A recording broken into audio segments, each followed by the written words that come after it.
الو ای دوستی عزیز، تو را بخت نیکو همسفر بادا. شب فردایت روشن‌تر از روی سحر بادا. برای روزگاری نو قدم یک جایه بنهادی، قدم‌هایت از اول تا به آخر بی خطر بادا. این تبریکات بخشیده می شود از نام مدینه، بخشیده به توی عروسی بهترین دوست و دوگانه‌اش فرهناز. فرهناز خواهری عزیز، عروسی و قدم‌های نیکت به زینه‌های مستقلی زندگی مبارکت باشد. امروز یک دوست و دوگانه قرین و عزیز و بهترینت، مدینه که در برابری شادی تو شاد و مسرور بود، خواست طریق این ترانه با عشق و محبت و یک جهان صمیمیت این شادیت را، این عروسیت را، این قدم های مستقل به زینه نوی زندگیت را با یک جهان مهر و محبت تبریک و تهنیت بگوید.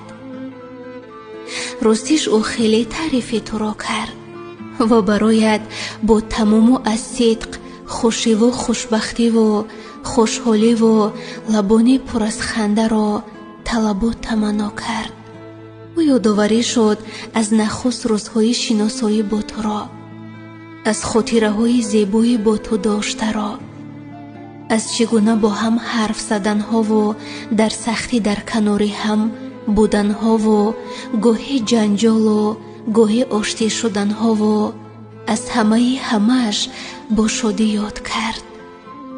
من با فرهناز 10 آگوست سال 2023 طریق شبکه واتساپ در یک گروه شناس شدیم.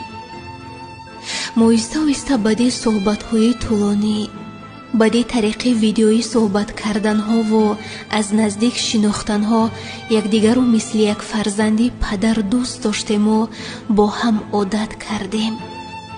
هر روز او مرا با پیامی برخیز و نمازهایت را بخوان بیدار میکرد.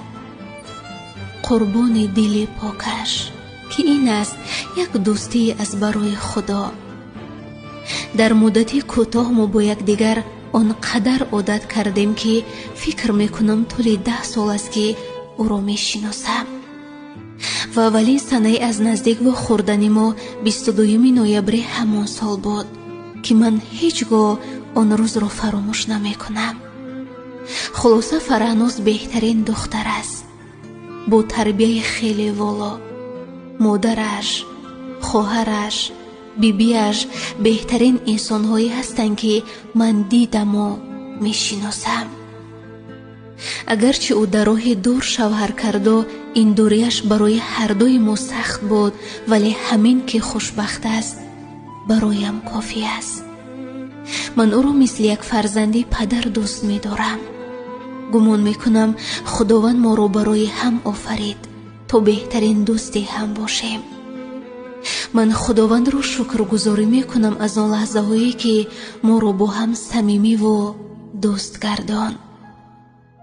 فرهناز عزیزی من، دوست و دوگانه من، خوبی من، ای بی‌بهای من.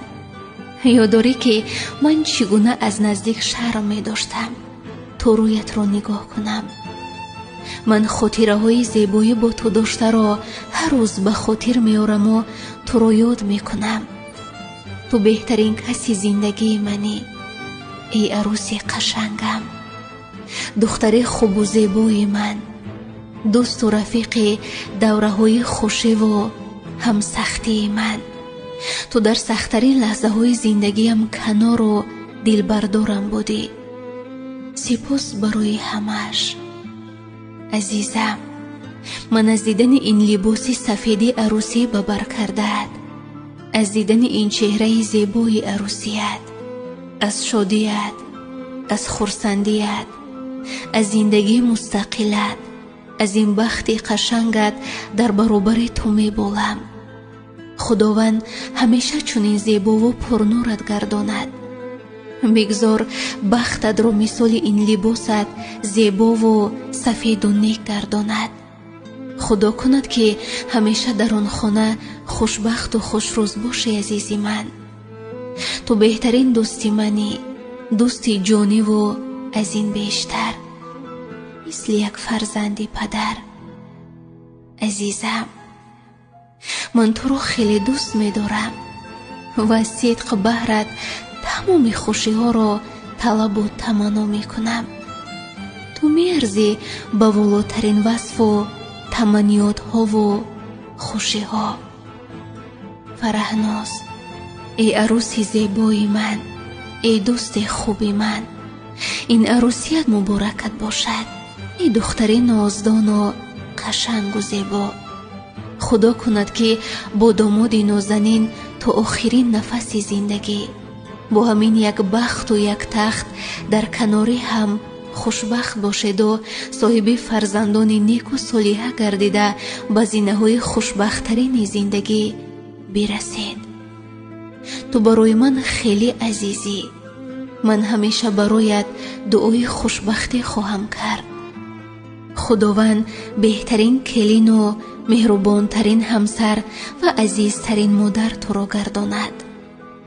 بگذار خدمتگاری شوهر و خسور و خوشتامن باشی.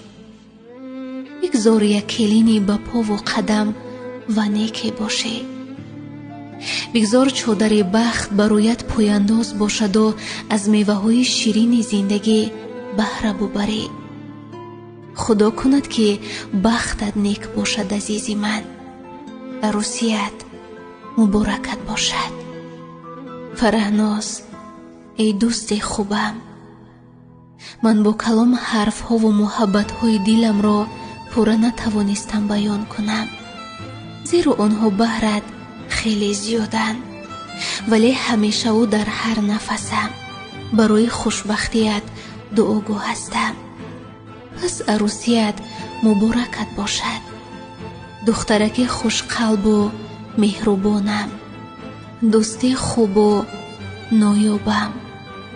بگذار خوشبخت باشی و بازم جشن عروسیت مبارکت باشد.